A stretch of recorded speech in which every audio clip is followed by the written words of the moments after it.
Hello, welcome to Season 9 of The Horrific Podcast. We're two friends who live in different places but share a love for scary movies. The theme of this season is 100 Years of Horror. We're going to watch two horror movies from every decade, from 1920 to 2020, in chronological order. We want to see where horror came from, how it's changed, and maybe even make some predictions about where it's going. If you want to see the full list of movies we'll be reviewing this season and follow along, then check out our website at thehorrific.com. Thanks for joining us, and we hope you enjoy the episode. This is a movie I've actually heard of. I know that this one has popped up on a lot of lists of sort of classic horror movies or influential horror movies and stuff. But I didn't know anything about it. I didn't really know what I was walking into with it. Yeah, same. It was the idea was like, oh, I've seen that on there a few times. And like, you know, like when you're searching for movies on IMDb, it shows like stills of the movie. Yeah. And I saw like the ant, like shadow one. I was like, I've seen that somewhere. Couldn't put my finger on it. It makes sense now. Yeah. Yeah. It turns out this one was pretty like influential and was the first of a lot of movies that did really similar things.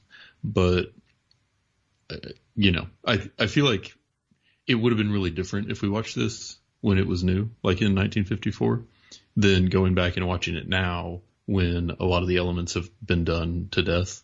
It just kind of doesn't have that same like impact that I think it might have back then. Yeah. Yeah. I think that's what we've kind of come across a few times on the list.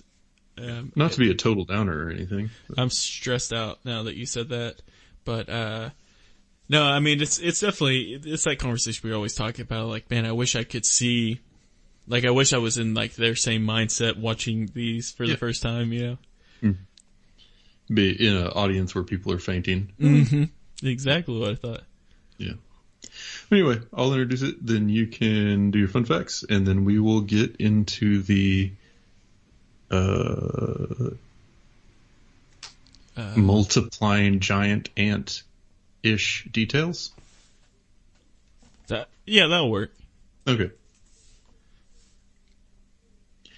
In 1954, Warner Brothers Pictures brought us Them, a sci-fi horror directed by Gordon Douglas and based on a screenplay by George Worthing Yates.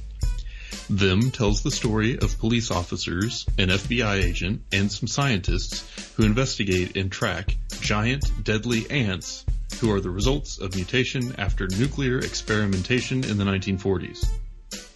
Them is one of the first nuclear monster films of the 1950s and also one of the first giant insect movies. It was also nominated for an Oscar for its special effects, but lost out to 20,000 Leagues Under the Sea. It can currently be rented for streaming on Amazon Prime Video. I like it, man. Do good work doing those. Thank you. Yeah. I appreciate that. This one it was interesting to me just because, you know, like we talked about previously, the whole, you know, classic sci-fi is kind of my jam, and I have like a lot of pleasant memories of that. And so finding a new movie in that genre that I hadn't seen before, it's just kind of comforting. And knowing, oh yeah, this one was influential, you know, sort of on that front as well, was, you know, fun to read about. Yeah, a little pleasant. Yeah, I mean, I think when I think back on these movies, or you know, older movies, like these types are what I'm thinking of, like the random monster movies that you would watch. Yeah. But so to jump into a fact, James Whitmore, he played Peterson, who was the cop in this, Sergeant Ben Peterson. He was like one of the main characters, right? Did you happen to recognize him from anywhere? You ruined a joke that I had written later, but I did. Go on. He is a famous actor. So, what about Robert Graham? The guy who played Robert Graham. That's James Arness. Remember who James Arness is? Oh, that's actually the one I was talking about. So James Whitmore played Brooks in Shawshank Redemption. Oh, I did not know that. So okay. Brooks was the character. So this doesn't really have much to do with it. I just recognized him. I got excited. Yeah. Because I'm not good with people or names or faces. And Yeah.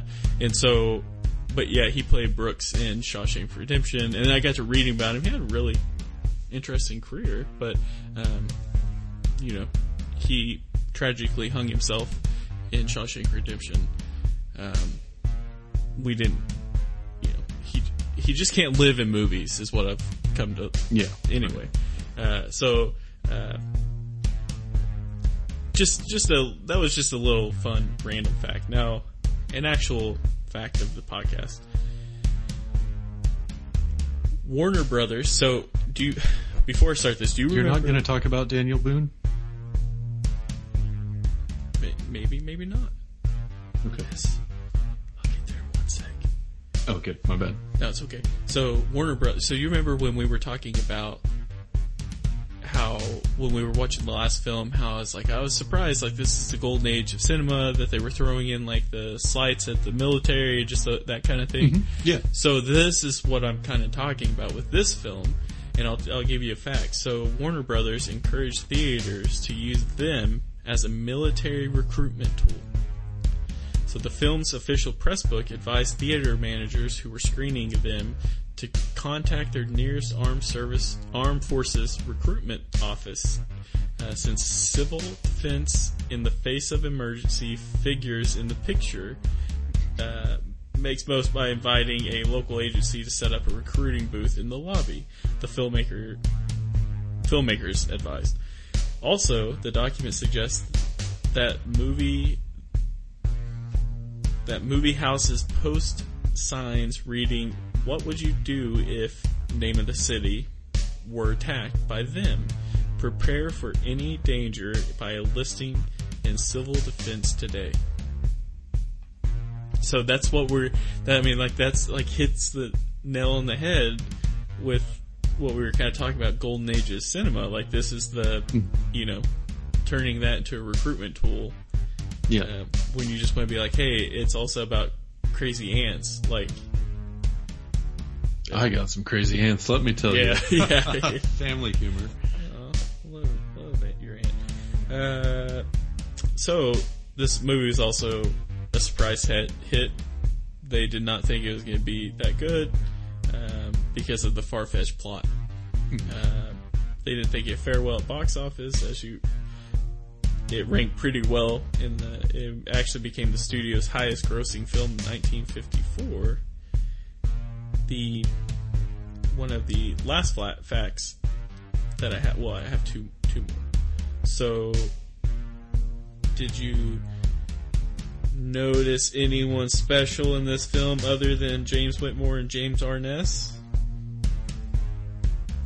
Let me tell you about a little fella. Leonard Nimoy.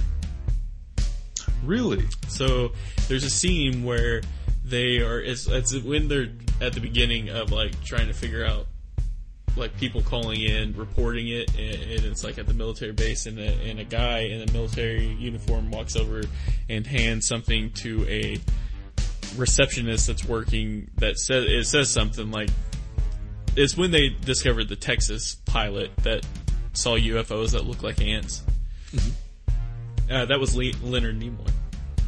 I had no idea. Yeah, so that's a brief scene that had the future Star Trek Leonard Nimoy. And what's funny is the reason why I recognized it was because I thought to myself, like, man, I wonder if that guy's family, like, if that's, like, his thing, like, when, you know, he has grandkids now, or if when he had grandkids, like, did you know I was in this movie? Like, look, there's Grandpa. And then it ended up being Leonard Nimoy, who's, like, ridiculously famous, you know, from Star Trek.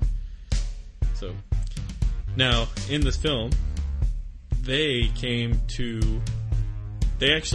Walt Disney came to watch James Arness to potentially scout for the character Davy Crockett in the TV series.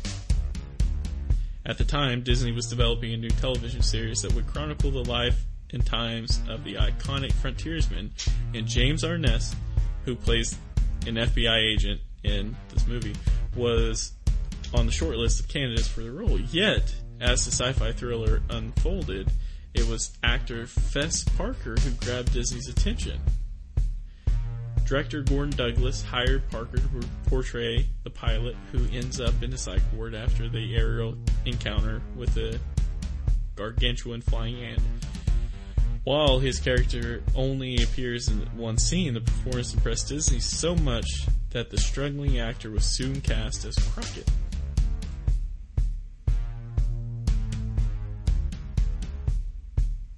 Pretty interesting. So those are facts about the film.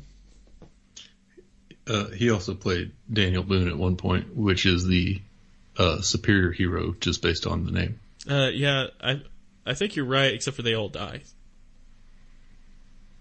Right? All humans die. So that's not superior.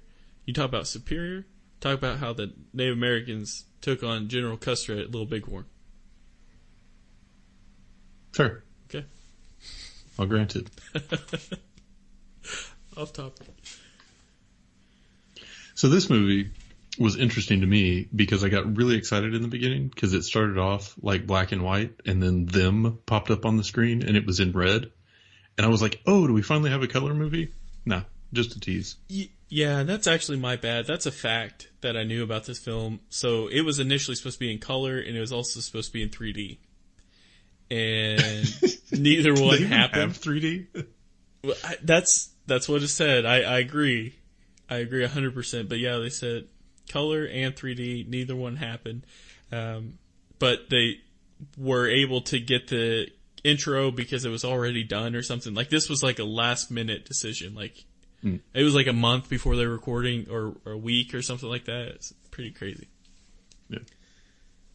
Yeah. So this one again, is kind of on par with what we're seeing around this time period. It seemed like the picture was pretty clear and they did some more ambitious things. Like I noticed towards the beginning there was that shot of like a plane above a car that was clearly being shot from like another plane.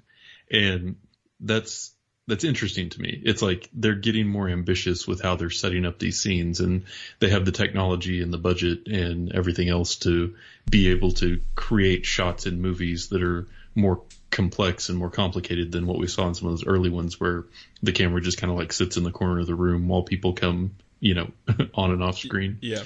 So I think it definitely had some of, or showed some progression in sort of film technique, movie making, and all of that stuff. Yeah, I think it had.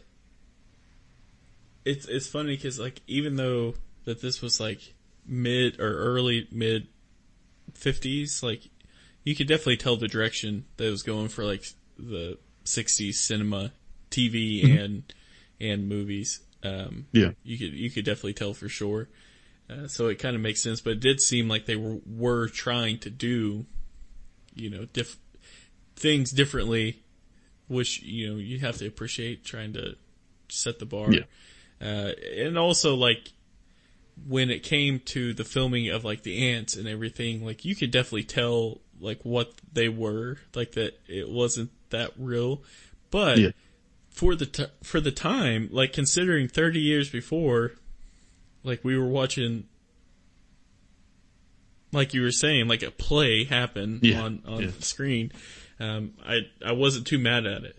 It's like, man, you guys have come a far way, like pretty far. Mm-hmm. Yeah.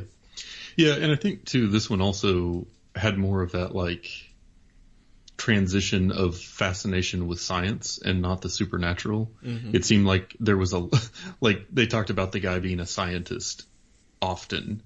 And then at one point, they're like, that old man is one of the world's greatest myrmecologists. That's totally made up, but it sounds official. And it's like in the 50s, I imagine people just being like, yes, how renowned.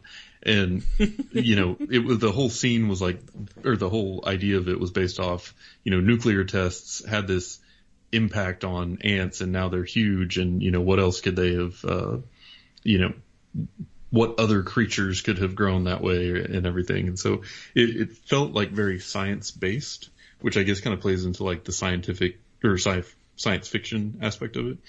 But it also wasn't, I don't know, to me, the visuals made it not super scary for the most part. Mm-hmm. Which, still in the 50s, like, I don't feel like they understood the full impact of the atomic bomb. Oh, no, like not at it all. is now, and Yeah. And so for them to, like,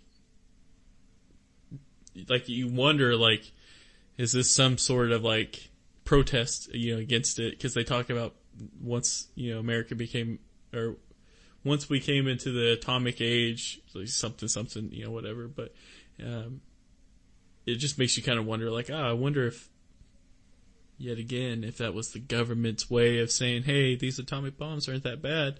We just killed a bunch of people. Yeah. With one. Well, yeah, and I think there was like some general fascination with it too, right? Like it was still relatively newish technology, and there was a lot of question about like what impact it could have on society and how it could be harnessed and what the dangers were and everything else. And so I think that it just kind of feeds into, a lot of times what you see in movies is a reflection of what is on like the cultural hive mind at the time. And I think that this probably, was very much that type of thing then. Yeah. I think you're absolutely right on that, and I think that's a more mature reasoning than one I had. It could all be government conspiracies, though. I totally believe that is a possibility as well. Damn government. That said, though, the FBI agent in this movie was comically tall. He was just so awkward, and it didn't help that he had like the short tie that made him look even more gangly. But like, I was thinking, and I couldn't stop giggling at this idea, like how much would it change your perception of this movie if you found out that actor was actually like 5'8"? I was thinking the same thing.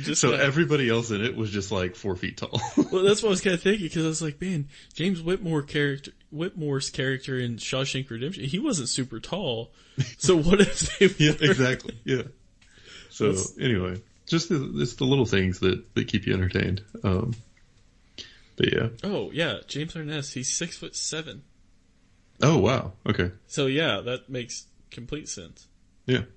Well, that totally shoots down my theory. So. Yeah. But yeah, I don't know. I felt like this movie had some strong points and some weak points. I already mentioned visuals were kind of weak. I also, like, the scientists kind of kept. It got a little over the top with them being like, oh yes, this is exquisite. Can you believe it? It's true. Oh, but we can't tell you anything until we're sure. And it's like, okay, I realize that you're trying to like build suspense, but that's not really a good way of doing it. I think what was more effective was earlier on when there's like that dust storm at night and there's like that creepy alien chirp that you eventually find out is the ants. But then the cop goes outside and then you just hear him like shoot and scream, but it's in that like kind of abandoned nighttime sound of the wind, you don't know what you're getting into type scenario. And I thought that was a really well executed scene that kind of built that like horror feel. And then later there was like that autopsy for Gramps, and the guy's just like, well, the neck and back were broken and the chest was crushed and the skull was fractured and there was enough formic acid in him to kill 20 men. And I'm like, wow, that's a little over the top. Yeah. Like, my God. Yeah. Yeah. I think, so for me, it did seem like there's some pretty, there's some highs and lows for this. They did which I don't know at this point if I wouldn't say they're one of the first, but, they did the suspense trying to have you figure out what's happening. Cause I think it took like around 20 or 30 minutes before Ant was on the screen. Yeah. And it's kind of the same thing with like Jaws. It took forever to see the shark come out, but I just felt like it had some highs and lows where it was just like when they're in the mental ward, like, yeah, it was just kind of brutal there, and like the conversations was kind of strange, and like it's still something like I have to get used to now. Because, like, you have, like, a romantic lead, but not, like, there's, because it was just like that in, what was it, They Come From Another World? Or whatever. The last one. The Thing from Another World? Yeah, The Thing from Another World. It's the same kind of concept, and it's like, you don't have to have that. Like, you could have just, like, a strong female lead. Like, it doesn't have to, I don't know, it's just kind of strange. But, I think the highs outweighed the lows on this. Like, I don't have like a strong feeling either way on this film. Like, I don't hate it, but I didn't like think it was the greatest film of all time. I will absolutely watch it again because I bought it on accident. It pays off though when you fall asleep a couple times during it, not because it's boring, because I was sleepy. But, you know, I'll definitely watch it. I feel like this is a Halloween film with, like, the black and white, you know, it's just a sci-fi, like, you want to watch the old school, you know, sci-fi, like, this would be one that, you know, I'll have my kids watch, you know, like, you can get away with that. Yeah. And plus I want them to hate ants as much as I do. Well, naturally, yeah. That's just healthy. But I felt like in this one, like you were saying, when they were in the booze ward or whatever it was, and that reminded me of Minnie from Bride of Frankenstein, where it was like that character that was supposed to be funny, but just was so ridiculous that it was like awkward to watch.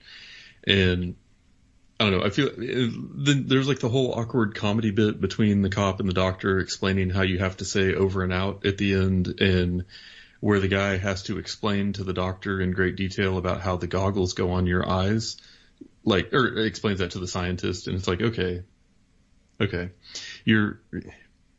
were trying to manufacture humor, and it didn't feel like there was any chemistry on the screen when that was happening. So it just came across as like awkward and kind of a waste of time when the thing you're interested in is the thing they're trying to build suspense toward. And the humor just didn't do it for me in this one at all. But one thing I did like, so that shrill chirping that they did whenever the ants were nearby. Yeah. Reminded me of like the Michael Myers theme, or like the way that some of those slasher movies would use like the sound element to let you know that you were in danger. So it like conditioned you to, without having to see anything on the screen, feel that sense of like dread. And this is the first movie that we've watched that I noticed a deliberate usage of that.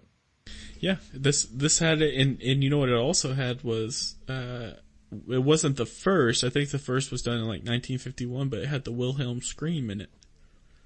Did it? Yeah, that's still being used today. Yeah, so that came out in 1950. I think it was 51. I can't remember the movie, but this one had it, and I caught it the last time because I did my facts before I did the final watch, which is my fancy way of saying I fell asleep in the earlier ones, and I caught it the second time, but or the last time. But yeah, it was pretty funny. But yeah, every time you have the shriek, like it was nice because I mean that's even used in video games nowadays. Like where, you know, if you're fighting bandits or something, you know, like they have their soundtrack it changes when it's you know the battle's like close to being done, like, or like if they're approaching, like it's crazy how that's like evolved into what it has now, like the association of sound to like a bad guy or sound to a good guy or whatever, you know. Yeah, like it's really become like part of the storytelling or like part of, you know, the way that the movie is making you feel. They're using the sound as like a very deliberate tool to put you on edge or to let you, to basically build suspense without any accompanying visuals. And I think that that's a really cool technique because, you know, what you're seeing on the screen is one medium of its own, but then when the sound that's being used is like in contrast to that, it automatically makes you feel like, wait, what's going on? What am I missing? You know, what's off here? And I think that that's really cool. And so, you know, obviously that could have been done before this movie, but this was the first one we saw that I thought had it. Yeah. Yeah. But yeah, this movie too, I don't know. It felt like a lot of it was just investigating. And I guess they were trying to build suspense by doing that. But I felt like it kind of had like a flow until when they attacked the first anthill. And then the two queens got away. And then it's just like, okay, well now you go find out one of them landed on the ship in Mexico and then it sunk. And then the other one went to LA and then we're going to LA and then we're investigating in LA to try and figure out where they might be. And then there's like these kids that disappeared and somehow they decide that trying to track back where this random guy died is probably the best way that they can find it, even though, you know, there's probably a lot of other places that they could have looked if there was really like this infestation of giant ants in this very crowded, super populated city.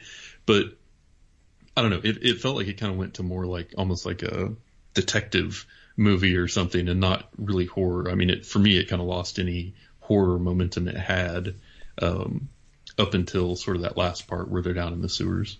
Yeah, I think even from the fact that I was reading, it made sense because they were saying, this sci-fi thriller, is what they called it. Mm-hmm. Yeah. And I would definitely call it that, call it for what it's worth. I always struggle with the sci-fis considering them horror, just like, it's like sci-fis and like sharks and stuff, just and aliens. It's like I'm not up there in space or I'm not in the ocean, so I'm not too concerned. But